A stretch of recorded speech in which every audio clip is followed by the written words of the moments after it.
Hello, everyone. Welcome from all over the world. It's great to see you all signing in. Please keep doing so. Let us know where you're coming in from. And also, while you're doing that, maybe you could start thinking a little bit about what are the key things that you'd like to get from today's webinar, and feel free to throw those in the chat as well, so that I can look through those as we go through and find some good questions to put to our guest today. Once again, I'm Peter Hurst, Senior Associate Dean for Executive Education at the MIT Sloan School of Management. And this is our latest MIT Management Executive Education Innovation at Work Deep Dive webinar. In our deep dive format, we spend an hour together talking with one of our great faculty colleagues about their work and their teaching in our executive education programs. And today it is a distinct pleasure to be joined once again by my colleague, George Westerman, who I haven't checked, but I think might be our most frequent and prolific guest on these webinars over the years. So thank you, George, for being here with us once again. Everybody really always enjoys and gets a lot of value out of hearing about the latest things that you're working on and your ideas about topics in leadership and IT and technology. George is a senior lecturer at the MIT Sloan School of Management, and he's the founder of the Global Opportunity Forum at MIT. We'll hear a little bit about those things later, I suspect. His work bridges the fields of executive leadership and technology strategy. He's been in this for really several decades. He's the author of award-winning books. His research is recognized widely and published widely. He's the co-chair of the MIT Sloan CIO Leadership Awards, a member of the Digital Strategy Roundtable for the US Library of Congress, and a learning strategy advisor to the World Health Organization Academy. So really extensive work in the field. And once again, George, welcome. It's really a pleasure to have you here. Well, Peter, thanks for having me back. I always love working with you and the exec ed team. And thanks everybody for coming in for the conversation. That's great. Thank you. So our format today is intended to be a very interactive one. It's going to be a conversation that I will start with George, but hopefully you will all that are watching today with us feel free to join in and put your thoughts and questions in the chat as well. Please do try to avoid abject kind of sales pitches in anything that you post, just to make this a fruitful and engaging activity for all of us. But we do really encourage you to be interactive and to share your thoughts as we go along. We've planned to talk a little bit about helping you to understand what the importance of the fast-moving technologies that we're all dealing with are for your business, and in particular, how you can help your business be ready to deal with those, and what this all means for the future of your business and also your own future. I think all of our own futures as leaders in our organizations as well. So that's a very kind of broad remit, I suppose. So perhaps just to narrow it down, I can start with a bit of a question. George, if we just follow the news, we could really hardly avoid it. The new technology terminology is coming at us thick and fast.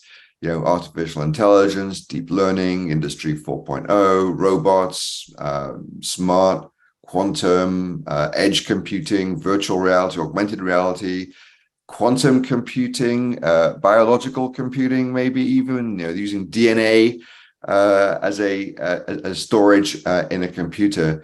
This just is seeming increasingly overwhelming. Can you paint this picture for us? What is this landscape? What's going on, and how on earth can any of us expect to keep up with all of this technology at this bleeding edge? Peter, that's a great list. And one of the great things about being at MIT is we have people involved in all of those. But I don't think anybody at MIT knows everything that's going on because it's all moving so quickly. You just see how fast things have happened since ChatGPT came out. And then now we're into 3.5 and 4. And now not only will it produce text for you, but you can produce images. I think we've all seen the pictures of the Pope in the big puffy jacket. that was generated by AI. It was never generated, that wasn't anybody sitting down with authoring tools to make that happen. And so these things are moving very quickly. And in fact, the leader of OpenAI has come out and said, today's technology in generative AI is trash.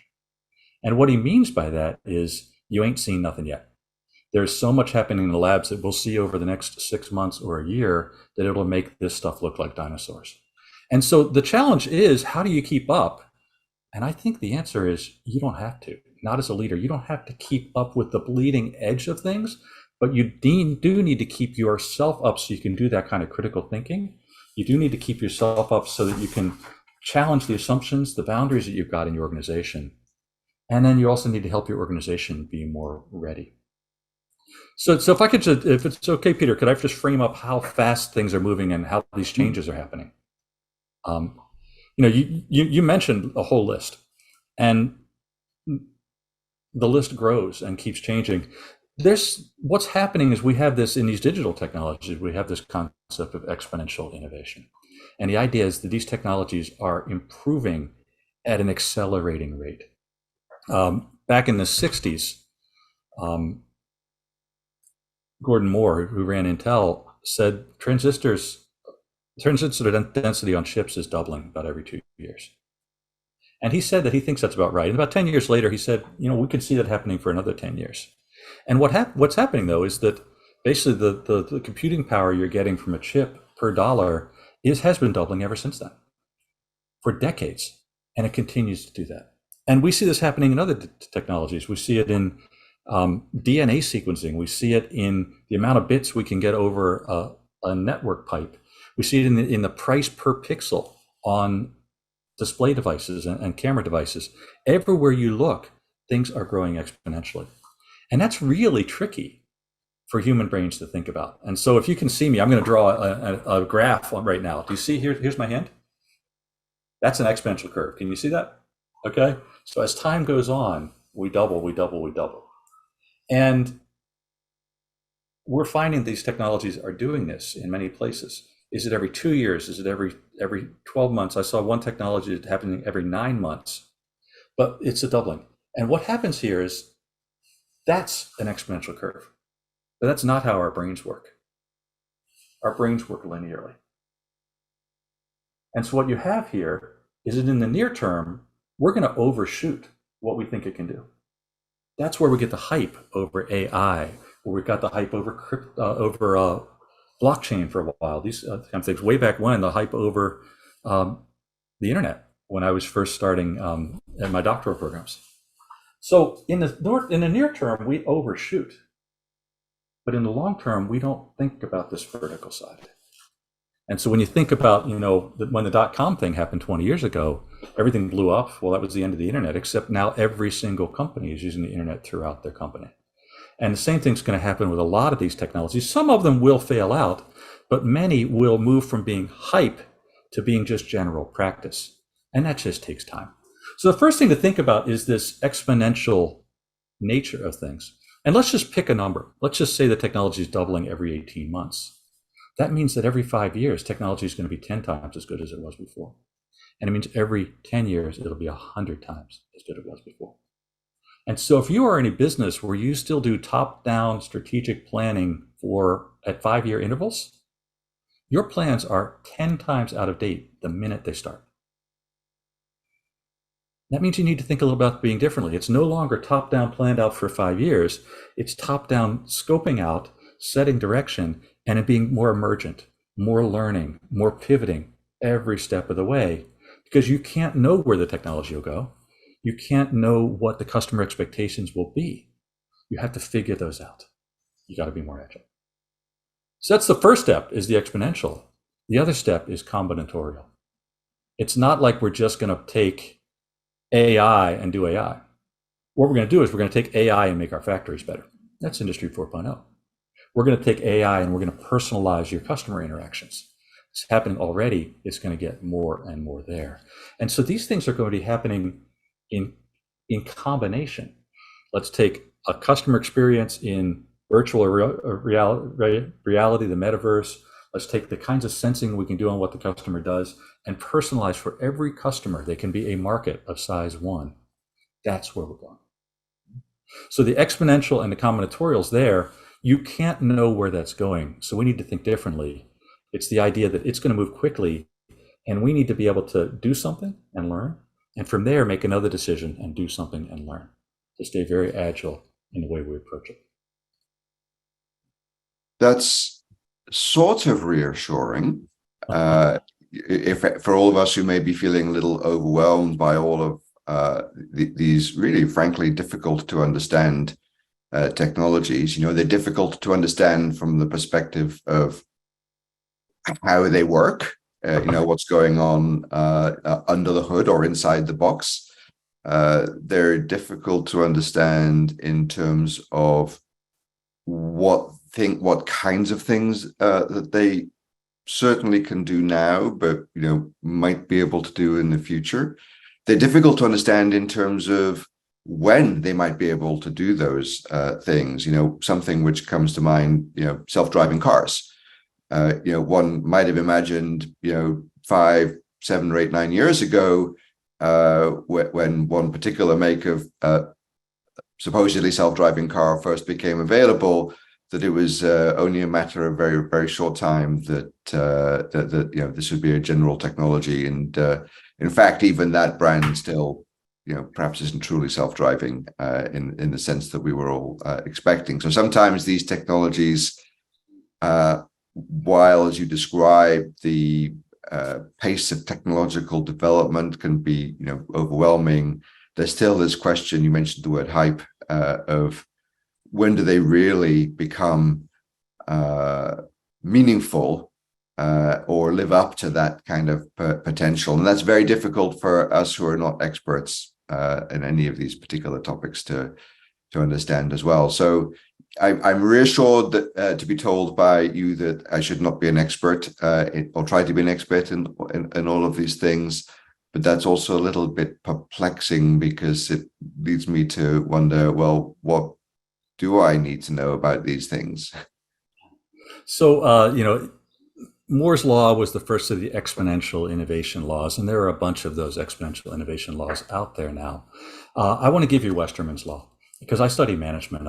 I'm an engineer by training, but I've been doing management for a couple of decades now. And Westerman's Law is much simpler. It's much different. It's called the first law of digital innovation, and that is that technology changes quickly, but organizations change much more slowly. And the thing we need to remember with these technologies is the technologies don't provide any value to your company. The value comes when you change your company to use them, when you change that customer experience, when you change the operations, when you introduce a new, smarter business model. And so the limiting factor here is not technology or even your knowledge of where the technology is going. The limited factor is the readiness of your organization to take advantage of these things. So, I've been studying digital transformation for 12 years now, before it was even a thing. And we paid so much attention to the digital. But the real challenge is the transformation. How can you get your company ready? How can you get yourself ready and get your company ready? And I think about that in terms of two pieces. One is knowing enough, but the other is getting it ready. And we probably ought to talk about those separately. Well, so that's a good place to start. Yes. What's enough? Yeah. Enough is knowing, as you said, Peter, what's hype and what's real. What we tend to hear is you tend to hear a lot of marketing pitch, and certainly new and exciting gets the media attention. And you do see, Gartner has a very interesting model called the hype curve, the hype cycle. It talks about how every technology goes through a peak of inflated expectations until we realize that we're always hearing the same stories, and then it dives down to the trough of disillusionment. And then it turns into just regular practice over time. And we see that a lot. So one question is this hype or is it real? And one way to think about that is, how might this apply for what you're doing? And also, are you seeing any companies like yours doing this? So quantum computing, for example, really fascinating. We've got a great course on quantum here in Sloan. But a lot of companies, you can wait a little while on quantum. Now, if you're IBM, if you're Google, British Telecom is doing some very interesting quantum experiments in quantum communications. Those companies have to be at the cutting edge because they're making the products. But the other ones, you need to know enough about it so when it comes in, you can do that. And that's what we do in that quantum course. How do you know enough so you can start to feel like what the expectations might be? So number one is, where are we in the hype? Where is it real or is it not? How do you think critically about the stories you're hearing? The other is to really think about yourself. If you're like many companies, if you're like many people who have gotten to my age, you have a lot of very clear intuitions, assumptions that you use to make sense of a complex world. And so the idea is that I take a new technology, AI, self-service a few years ago, blockchain, and I pass those through my assumptions about what works in my company and what my customers want. And I do a quick accept, reject. And if I don't do reject, then I go farther and think about it. Right? It's a fast thinking and a slower kind of thinking. Are the assumptions in your brain keeping up with the technology and where the markets are going? So we have a series of articles in Sloan Management Review on this, 3 articles on what about your assumptions about customers? What about your assumptions about what employees want and do? What about your assumptions about driving change in organizations? And you just want to pick them up and you want to say, am I keeping up, or am I truly one of the dinosaurs that the technology people say I am? So just, looking back over the past few years, what's an assumption to rethink? People really want the human touch. Well, people don't necessarily, in most countries, in most businesses, they don't necessarily need the human touch. They want personal service. They want easy service. They don't care whether that comes from a person or a computer. Now, that's not a blanket statement, but it's an assumption that's really worth thinking about. And some other assumptions to think about in this world are computers can't do that. Well, maybe now they can. Or we can't connect across parts of our company, or we can't connect with us and our customers, or us and our suppliers in the way, in perfection. Well, maybe you can. So the first thing to think about on that is, what is it? What assumptions do we have in our heads that that may need to be relaxed? What are some constraints we've always lived with that maybe they're not constraints anymore? People can write more now that we have these generative AIs in there. Our designers can design more now that generative AI is in there. Does that mean we get rid of them? No, it means we augment them. We let them then add their human touch on top of that in many cases, right?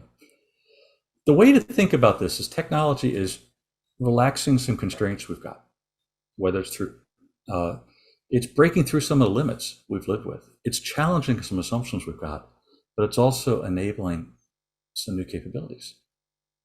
And so what you want to think about is, do I have assumptions in my head about certain things that I need to think? Do I have constraints I've always lived with that I may not anymore? And places you can look at this, number one is just the capacity of your machines. They're just getting faster, more powerful. You can store more things. They connect in ways they never did before. Number two is connectedness. It's becoming a reality to have every machine on your production line connected and have them working together and optimizing together across there so that everything runs more smoothly. 10 years ago, Google put computers in charge of their data center air conditioning and having people do it. But that connectedness may go across. Your connectedness with your customers, your connectedness with your suppliers, your connectedness with other parts of your company in different ways. The mining companies now are running connected mines, and that allows them to drive trucks around without drivers in them. It allows them to do digging equipment in the most dangerous environments without having people there. And if you do that, nobody gets hurt, which is kind of a nice situation to be in. So number one is capacity. Number two is connectedness. Number three is just the smarts of the algorithms, right? Certainly ChatGPT has caught our attention, but deep learning has been going on for decades now, a decade or more, to get better and better on what computers can recognize. And the last but not least there is the human interface. We won't be communicating through our fingers very long. And to think about the combinatorial nature of this thing, it was a little bit scary. I saw some research out of Japan recently where they had people sit in an MRI machine and look at pictures. And then they did brain scans. Then they had other people sit in the machine and they said, think about a cat. Think about something from this list. Here's a list of 20 things. Think about one of them. And they scanned their brains, and the computers could recreate the image that this person had invented in their head. It's reading people's minds. Now, certainly that's cool algorithmic pattern recognition, but it also becomes a whole different way of being a human interface. You think about back in the Matrix. Maybe that's not too far away. So long answer to say capacity, connectedness, algorithmic smarts, the human interface, this is where these technologies are really pushing the limits and relaxing constraints. And this is where we as leaders need to think about, where does that mean we will change the way we operate? And when? Long answer. Sorry about that, Peter. It's just I get excited about these things, so I talk for a while. This is fascinating, and listening to you, I'm curious. We've got a couple of hundred people on with us live at the moment.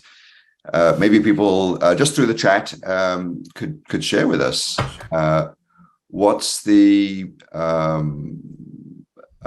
some of the assumptions in your organization or in your business that you think could be challenged by technology. That might be just a good way of getting people who are watching thinking a bit about this topic and what it means for you. And while you do that, let me frame up, you're all sort of hopefully thinking you're now going to type something. Let me just frame up a bit of a follow-up for George to think about, which is that's what you just described is a very compelling kind of motivator. So let's assume that we're all motivated, but practically as leaders, what do we do about this? Oh, you're just muted yourself, George. Thanks for that. Sorry about that, everybody. The trash truck came by and I put it on mute, and then I, of course, forgot to unmute it. Number one, you as a leader, one of your jobs is to make sure your company is always moving forward. So you need to think about what's possible. You need to critically think about where we are in the hype, and you need to also think about what that means for changing the way your company operates. You're not investing in the same. Your job as a leader is to help your company get better all the time. But the next question is, how do you get your company ready, right? So if that's handled the part of Westerman's Law about technology changes quickly, the other side is that organizations change much more slowly. And certainly I've been studying that part for, 20 years at MIT, 5 years in my doctoral programs at Harvard, and certainly another 10 years or so actually trying to do it in industry before I went back. Making the organization ready to change is hard, but there's some things we can think about in that world. I think the first thing we want to think about is to get your people also feeling the need to change and feeling the goodness that change can bring, right? We talk about having this vision for where you're going, and certainly when I was in business, and to some extent when I've been teaching, you hear that vision come on high, and your first inclination is to just put your head down, and that vision will go away eventually, right? And it often does. So one of the things to do is get your people thinking about why it's good, why the future is better, and how they can have a part in it, so that it's not something you're doing to them, it's something you're doing with them. But number two, there's some steps you need to get yourself in shape. And number one is that one of the biggest causes of inertia in organizations is systems. As I spent the first 9 years here at Sloan doing work on IT and IT leadership. I run helped to run that contest for CIOs. And big companies, this is just really tough to make these systems change. And yet, if your systems are not clean, if your systems are just a mass of spaghetti, then it's really hard to do anything else. It's really hard to give a unified customer experience if your customers are defined 10 different ways in your systems, if you don't have that single view. It's really hard to integrate your processes and make them dynamically adapt when nothing's connected, right? We got a lot of people in between and a lot of fixing that happens. So getting your IT in shape is huge. Now, ideally, you'd start like the digital companies do. You start with a very clean platform and you just constantly grow on that clean platform over time. Unfortunately, looking back over history, we don't have those. So what can we do? Number one, we can wrap that platform. We can start to put interfaces in so that even if the platform stays the way it is, we have ways to get the data we need so we can do cool stuff. Number two is you can segment the platform a little bit. So companies over and over again are starting to think about your back office, your core systems, but a very different front-facing, customer-facing, whether it's your apps or your websites or whatever else. And those are two different sets of technology that are connected together. But that way, every time you change a customer interface, you don't need to change the core systems. And more people are pulling data out and using data as its own thing to get smarter on marketing, to get smarter on operations, this kind of thing. So I'd say that first step beyond the idea of just helping your people see the future and see that it's good for them is to work with your IT people. And we have a great course. It's called Essential IT for the Non-IT Executive. And what that course is all about is how can you as a leader come in and know enough about technology to help your technology leaders make things better. You know, when I first started in this course 20 years ago, we'd have people coming in all the time, and every time we offered the course, somebody'd say, I'd ask why you're here, and that person would say, you know, we're about to fire our CIO. I need to hire the right one, so I need to be smart enough to do that. And more we're finding out people realize that when IT is in bad shape, it's not always just the fault of the CIO. As business people over and over again, every time we ask for an exception, every time we try to do something that's not connected to others, every time we don't build on standards, we're creating more and more mess, and it gets harder. So fixing IT is the first thing, getting the technology right, but also getting that relationship right with your IT people, so together you can make the hard calls and make the changes to make it better. That's the first step. But then there's more beyond that too. Great. This might be a nice time. I see we've got a question from one of our advanced management alumni, Adam Patrick, is asking, how can we use AI and ChatGPT in particular, but maybe we could broaden that. And he's talking a little bit about what you were just touching on there, when the data being collected is slow and larger organizations and companies especially are not able to move fast enough. Perhaps they still have a lot of analog or more likely disconnected digital systems. And so perhaps, you know, are larger companies and organizations actually at a disadvantage or at the advantage here in your experience? You know, we should talk about that specific question a little bit more, because I think that I think that the answer is both, right? That big companies are at a disadvantage, at the same time they're at an advantage. And the important part is figuring out how to use your advantage to keep that advantage. But let's go back to Adam, you already had so much in your question, so we should get at that too, right? The data being is collected and slow, large brands can't move fast enough, analog systems, yeah, absolutely, right? And so, you know, the ideal situation would be, hey, we got a messy set of IT, let's pick it up and throw it away and put in some new stuff. And certainly there are ways to do that, right? The ERP vendors like SAP and Oracle, they will be happy to sell you the perfect solution that integrates everything you've got. The problem is that technology changes quickly, organizations change slowly. The hard part of making that happen is changing your company to work that way. And that's just ridiculously hard, which is why ERP projects fail regularly. When they succeed, they're brilliant, but you got to make them succeed. So you could think, okay, let's throw away the old and put in the new. Another way to think about it, in fact, my doctoral dissertation was on this, is, well, let's keep the old running as its dinosaur and we'll just create a new business. And the new business will do all the cool stuff. And eventually the new business will replace the old. And what we find there is that the new business works pretty quickly, but the real value is going to come from integrating with the old. And so you can't just run an end run around there. That doesn't work easily either. So the way I think about it is, as you're thinking about cleaning up the mess, keep pushing forward, but in things that are more modular and more add-ons rather than replacements, if that makes sense. If the replacement is hard, how can we make the whole thing easier by introducing new features that eventually get rolled back in? So on that long background, how can you use Chat AI and ChatGPT already? Well, 4 months ago, companies were trying to ask the question about should we use this or not. That question is not being asked anymore. The question is being asked, how can we use it? How can we use it smartly? And many companies are going out and they're saying, hey, employees, go ahead and use ChatGPT, experiment with it, figure out what it can do for you. But here are some limits. Here are some rules that you should not go against. Don't put our private company data in there, right? Be really careful if it looks like some of this information has been stolen from other groups. Be really careful on that, right? Make sure you rewrite it or you use it in different ways. These kinds of things, if you can just let them swim in the swimming pool, but just have wide swim lanes where they know where the swim lanes are, you can start to find really interesting things there. Also, you can do some top down.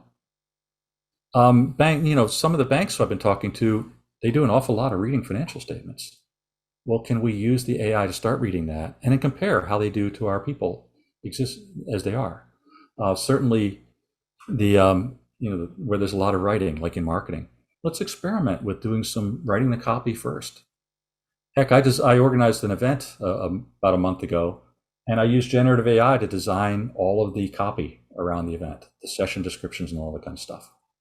And it got close, but it saved me all the cognitive struggle of writing that first draft. So, don't try to replace everything, because Adam, you're right, this is hard. But where can you feed those experiments, and where can you maybe push some of those experiments within strong limits to learn from it? Thank you. Marianne asks, as you were talking, kind of a follow-up question, which could be sort of circular, given what you just said. And it sounded like you just did this. Can we actually use these AI tools to help us create the strategies that you're talking about? Or are we some way away from that? Yeah. And are there any examples that you've come across of anyone that you could talk about that are actually doing something like that? One of the ways to think about this, I heard it, and I wish I could quote the gentleman who said it, and I just don't remember who said it. So it wasn't me. Is that you should think about these generative AI tools the way you would think about working with an intern. An intern can do a lot of good things for you, but you want to check up on it, right? So there's that famous case about a month and a half ago of a lawyer who put together his briefings for a court case using ChatGPT. And ChatGPT very happily created case precedents that never existed. And the judge was really not happy with this gentleman and told him, don't do this anymore. I had it do a bio for me, and it created I've written 3 books. It created a 4th book I never wrote. So, knowing how these things work, right? These technologies at the moment are taking a step, choosing some random futures and testing which of these random futures make most sense with what you have there already and going on. And so what that means is that it's not always going to be right. So think about it the way you think about an intern is a really good, simple check right now. And then think about your interns getting smarter and smarter over time. So I'm just looking through the questions, and there's one from Francisco, which I think sort of could build on a practical question, still focusing on AI for the moment. If we look at what the different large technology companies who are making available now products that we can all experiment with and use in the generative AI space. I won't name them, but you might, I suppose. But there are some different approaches across these different companies that they're taking, and do you think that as businesses, we need to be trying to keep pace with all of them? Or should we be sort of sticking with our favorite technology company and going with their model for what AI could do in the particular tools that they're providing? Because it seems like there's some divergence, and there are a couple of names that we use a lot, but all the large technology sort of cloud-based companies are developing their own models and have their own kinds of solutions. So most of us in our businesses have kind of picked one of them for many of the things that we use technology for. We tend not to try to use all of them for everything. Is that a philosophy that we should use for these AI technologies, or do we actually need to be more broad in how we are, in which technologies we're looking at and which companies we would be thinking about working with? I think the intuition that you partially said there, Peter, is right. For most organizations, unless you need to really be at the cutting edge, and you'll know if you need to really be at the cutting edge, these features tend to enter the products you're already using over time. And so, given how hard it is to integrate new technologies into companies, and given how hard it is to service and maintain and innovate upon technologies that are different from what you've got, one useful strategy would be, let's keep some idea on what the state of the market is through analyst firms and through your innovation teams and others. But then if you can wait until they just get rolled into your products anyway, do that, right? So, when Salesforce can start writing marketing copy for you, right? Already Canva will not only produce a slide template for you, but actually lay out the start of a presentation for you. Microsoft, of course, you're hearing what's happening in the search process and what that means can generate. These things will enter the companies that you're already working with, and that may be the easiest way to adopt them. Great. Now, that doesn't mean sit around and do nothing and wait. You still want to be thinking about it. You still want to be testing your assumptions, but you don't necessarily need to choose. Choosing the best in the market is a really interesting question, because best has a lot of dimensions to it. And one of the best is it something we already know how to use that already integrates with what we have? And we want to keep that in mind.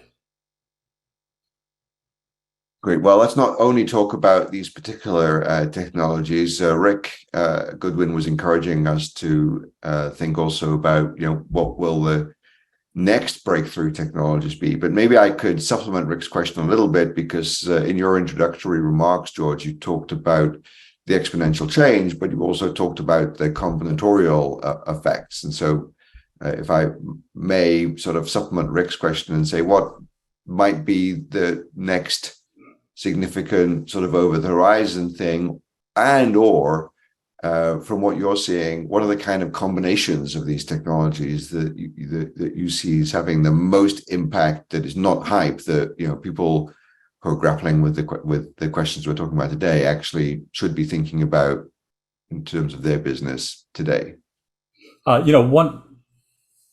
One of the questions you've got is, as you start to take these technologies and roll them out to scale in your company, how close to the edge do you want to be? Because reliability matters a lot.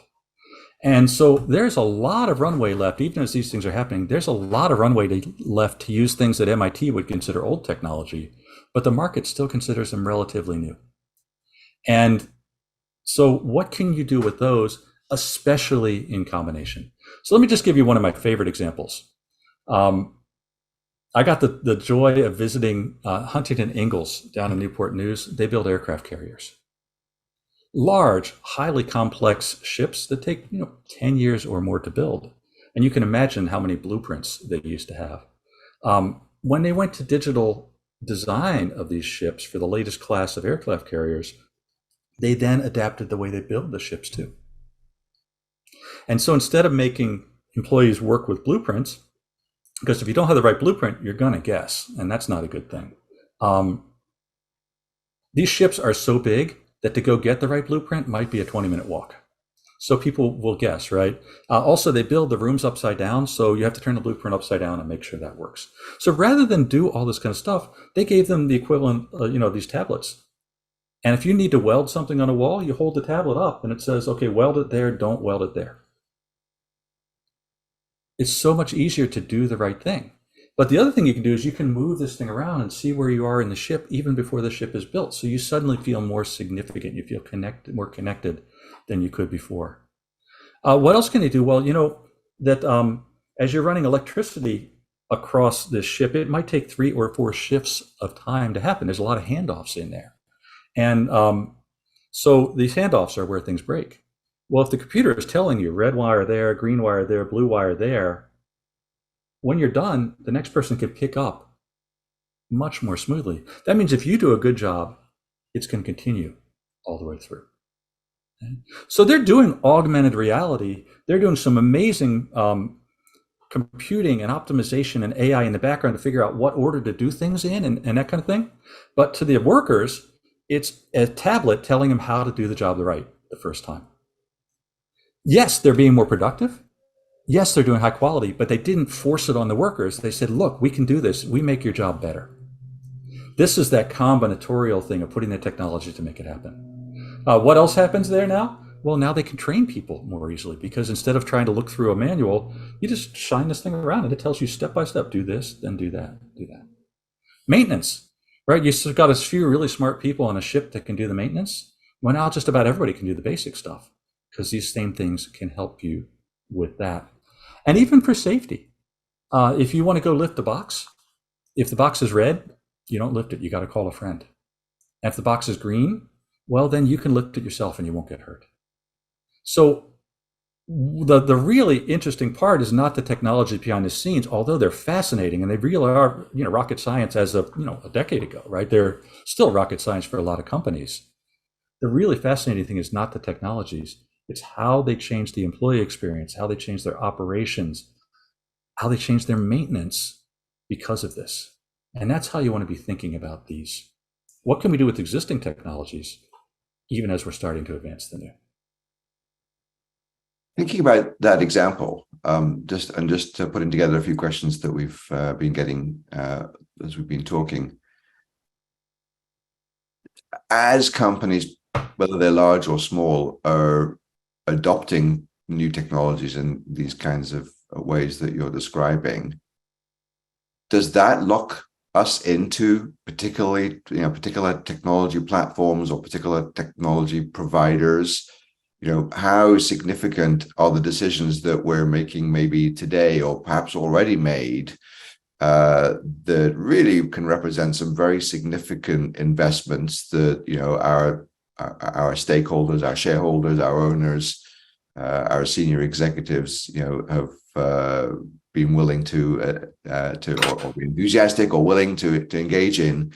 But are we locking ourselves in? Are we making very significant decisions today where we don't know what we don't know? And if we are, what have you seen of being some of the strategies that can help in the face of what could be really almost a paralyzing sort of decision? Certainly there is lock-in, and you're going to need to be comfortable with lock-in more and more because so much more of the work we do is done with partners. Right? So just as you have certain supply chain partners, certain suppliers that you may be locked in forever with, you want to think about the technology the same way. But what's happened over the last 2 decades is that where it used to be if you invested with a particular vendor, you had to buy everything from that vendor. And more, these systems are being developed more open. They've got APIs, these interfaces that allow you to keep that core there, but to build on with whatever technology you want to do. So number one, you buy an ERP system, you buy your office stuff, for word processing, for email and those things. You do, it's going to be hard to change out of those. But as you buy them, insist on having ways that you don't have to buy every new extension and every new innovation from that same vendor. Insist on them having some open interfaces to make it happen. Now, if I can add one more complication, there's also, a complementary asset, which is how well our people know how to work with these things. And a perfect example is the typewriter keyboard. Right, the typewriter keyboard, as I've heard the story, was invented in this crazy set of keys because that was the most likely way that you're not going to have the keys stick to each other, because these letters don't occur in common. 150-year-old decision still means that we all have to live with this weird QWERTY style keyboard. And if you've ever wondered how tightly you're locked into that, go to another country and use their keyboard where just a few keys move along. So we are locked into that style. And what do we think about those complementary assets? Where are we so locked in that we don't want to change? Company, what language do we use in our company? We make those decisions, right? And where also would we break some of this lock-in? And just to give you one more example of the lock-in, Apple was very smart with schools. My children learned to use Apple computers from kindergarten on up. So now as the dad, I'm constantly having to buy them new Apple computers, although the other computers can be a lot cheaper. But the kids are into that operating system. That's how they work. And so they're locked in. And I'm having a conversation with them now about, well, do you want cheaper and more powerful or expensive and less powerful, to try to have that conversation change a little bit. So yes, you cannot get around being locked into certain vendors or semi-locked into certain vendors, a real cost and effort to change. But make sure your vendors are allowing those open interfaces so you can innovate on top with whoever you want to work with. Great, thank you. And maybe an additional way of thinking about that, what one person was asking in the chat, I think, about the notion of acquiring new technologies or new capabilities versus, you just talked a little bit about this, working with an ecosystem approach to driving your own sort of innovation and use of technology.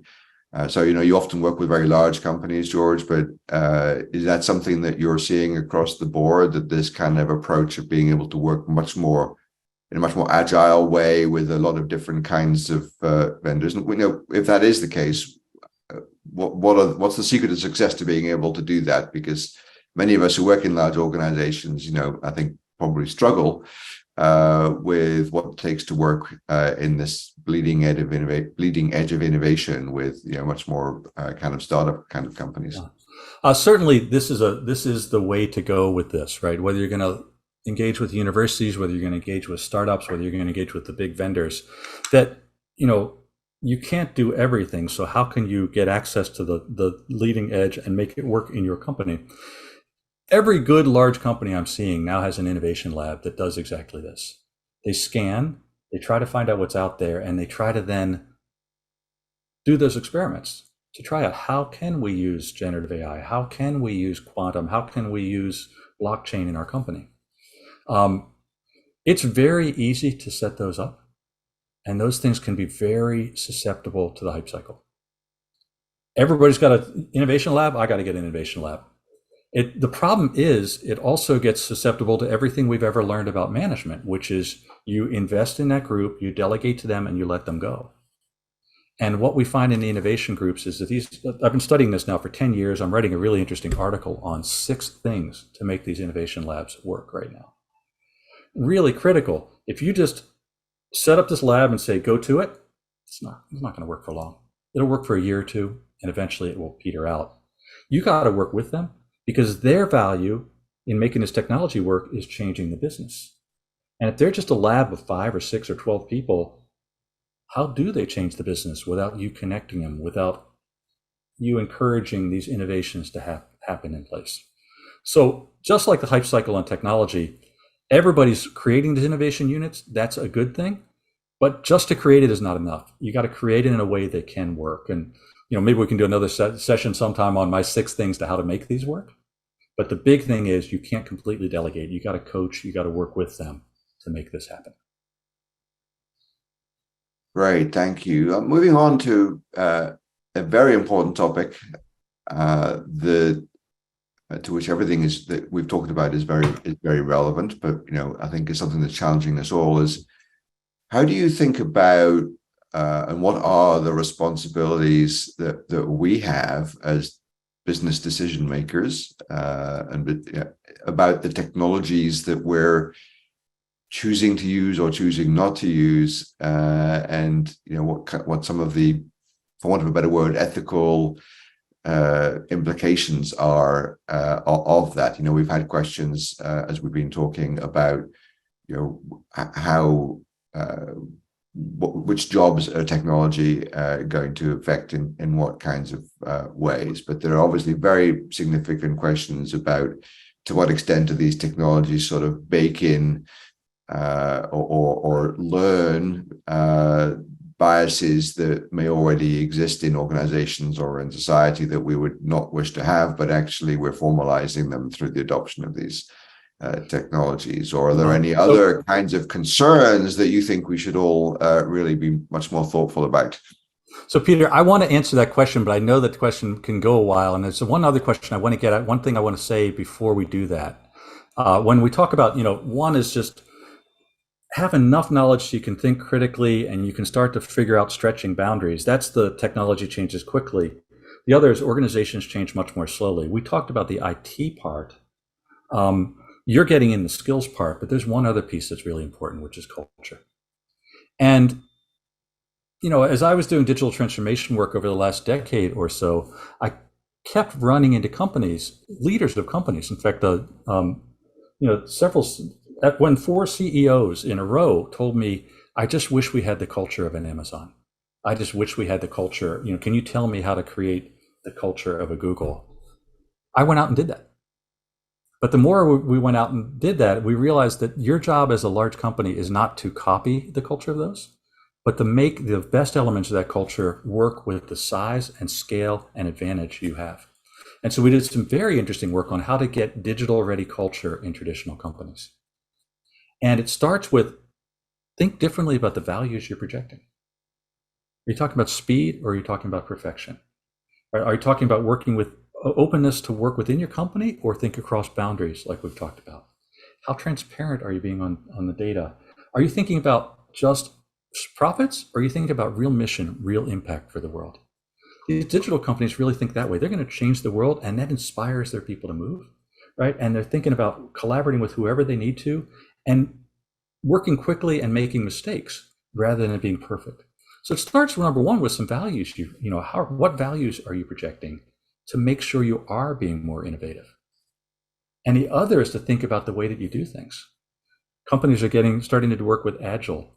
They're starting to move to product instead of project-based investment and innovation. They're starting to think about how can we be up to the minute with decision making as opposed to looking at last quarter's numbers. You can get, and we're seeing over and over again, large multi-billion-dollar companies getting much more agile than they were and being able to blow the startups out of the water. You can get there, and so we can share some of the research on that makes it happen too. So how do you get your company ready? Clean up the IT. Number two, work towards that digital ready culture, that culture of being agile and innovative, not just being protecting and being careful. And the last is where you're going, I think, with skills there, Peter. So sorry for that little divergence, but I just wanted to make sure we talk about that because that's a really critical. Culture is the job of bosses. And I didn't want to leave that out of the conversation. One more way to think about culture, by the way, we invented a lot of the research on culture here at MIT long before I got here with Shine and others in there. We've got a lot of definitions on culture, but if I can leave you with one definition on culture, the best culture definition I've heard, culture is what happens when the boss leaves the room. So how are you setting your company up to be innovative, to move forward in the right way, to break some rules without breaking all the rules, right? How are you setting that up so you don't need to be there to push it, that it can push itself? So that's the culture. Okay, last couple of minutes. I'll jump back to that question you had. Skills, biases, these kinds of things. Ethics has always mattered in companies, but I think sometimes we've left the ethics to the regulatory compliance people or to the rule makers. And one of the things we're learning clearly in this AI world is that as these change technologies get in the hands of everybody, that means everybody needs to be able to do these with an ethical lens. And Peter, you had mentioned biases, right? There's some, Amazon found a few years back that without trying to do so, its resume screening was systematically discriminating against women just by different tones of voice, different kinds of words that women and men use.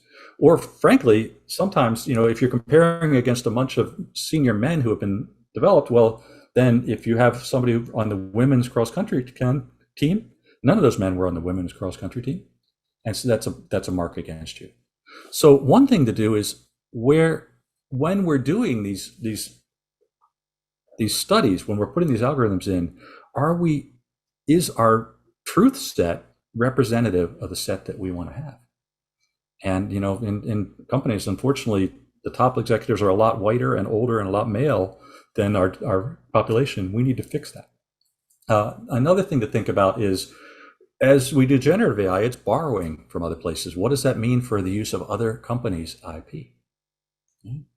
What does it mean for our ownership? Can we claim IP ownership over those things? And the last really important thing is, what does this mean for our people? One reason organizations don't change is because people feel like the change will be bad for them, or they feel it'll be harder than the value of it. So what can we do to help people feel more ready for this? And one thing to do is realize that although replacement happens, there's much more opportunity for augmentation, just like in the aircraft carriers, right? This didn't replace workers. It allowed workers to do a better job more easily. Think about what we're going to do with writing code or writing text with this technology. You can make that happen. Think about summarizing text. That's stuff that people had to do. I was just at a conference for educators. It's going to change grading papers in big ways. So first of all, think about complementing, not just substituting. And second of all, engage your people in there. Hey, we are moving to a better world. How can we get there? Another one of my favorite stories is DBS Bank in Singapore. The worst of the 5 banks in Singapore. The joke was that they were so bad that the DBS stood for the Dinosaur Bank of Singapore. And over the course of about 4 years, they engaged their employees in making the company better. They said, let's find everywhere this bank is unjoyful for our customers. You tell us where, and we'll be able to move forward with that. Over the course of 4 years, they saved 250 million hours of waiting time per customer. They improved their processes. They moved from worst to best, but they also made the entire company more innovative, more agile than it ever was before. They call it a 22,000 person startup now. So can you engage your people in the vision you're doing? Can you engage them in realizing that if things get better, it's good for them too? That way you can address some of these issues.